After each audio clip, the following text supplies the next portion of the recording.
हाय. साधी सोपी चविष्ट अशी काळ्या घेवड्याची आमटी किंवा वरण. आम्ही वरणच म्हणतो बरं का.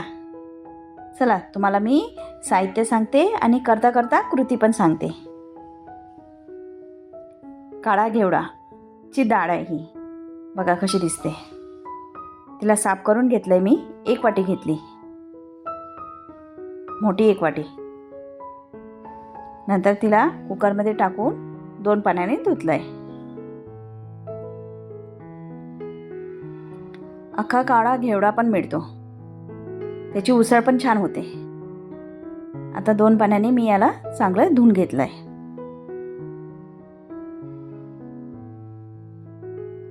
आणि या वाटीने 1.5 वाटी पाणी घेतलं आहे. कुकरला लावून घेतले. 3 शिट्ट्या घेतल्या आहेत. 3 शिट्टीमध्येच माझं म्हणजे डाळ छान शिजली. आता तुमच्या कुकरला किती शिट्टी घ्याव्या लागतील ते तुम्ही ठरवा. इकडे मी वाटण तयार केलं आहे. खोबरं खीस घेतलं आहे 1/2 वाटी. कोथिंबीर घेतली. 3-4 छोट्या मिरच्या घेतल्या हिरव्या. लसूणच्या पाकळ्या घेतल्या आहे 9-10, छोट्या आहेत ना म्हणून. आणि जिरे घेतले 2 चमचे, एकदम छोटा चमचा. बघा 3 शिट्टीमध्ये माझी डाळ कशी शिजली. छान झाले ना. मी ही डाळ अशीच राहू दिली आणि इकडे गॅसवर कढई ठेवली. कढईमध्ये मी 2 चमचे तेल घेतलं आहे.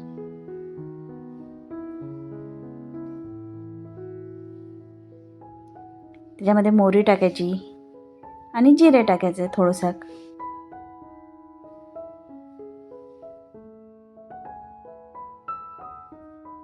आणि जे वाटण केलं ना ते टाकलं मी.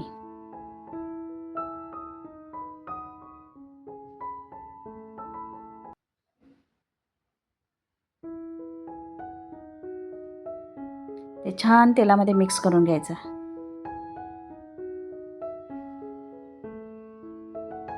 आता त्याच्यामध्ये आपल्याला हळद टाकायची आहे थोडीशी, थोडे धने पावडर, तिखट आवडीनुसार, कारण मिरच्या पण आपण टाकल्या आहेत. आणि कांदा लसूण मसाला. बस, मी जास्त काही टाकलं नाही. साधी सिंपल केली पण खूप चविष्ट झाली.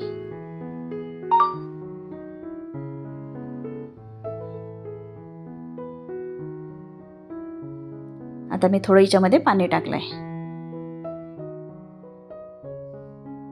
गरम पाणी टाकायचं.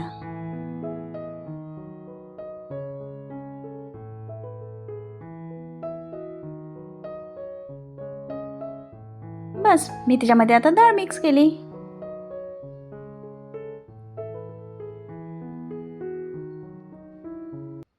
याला छान मिक्स करून घ्यायचं. आणि जे कुकरमध्ये डाळ होती ना त्याच्यामध्ये पाणी टाकून पुन्हा पाणी टाकलं मी. आम्हाला पातळ हवी म्हणून. तुम्हाला कशी घट्ट वगैरे हवी त्याप्रमाणे तुम्ही पाणी टाका.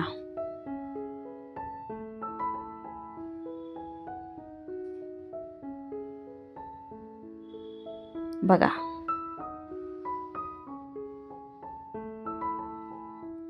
याच्यामध्ये आता मीठ टाकूयात.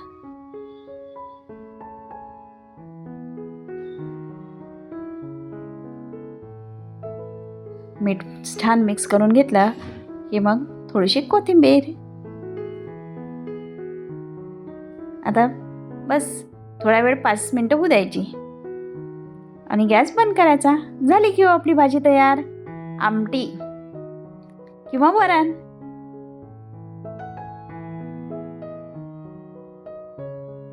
या खायला. कशी झाली मला नक्की सांगा. आवडल्यास लाईक करा, शेअर करा आणि कमेंट करायला विसरू नका. जे नवीन असतील त्यांनी सबस्क्राईब करा.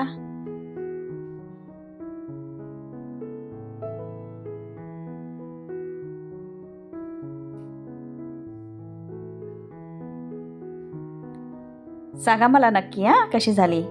ओके चला बाय.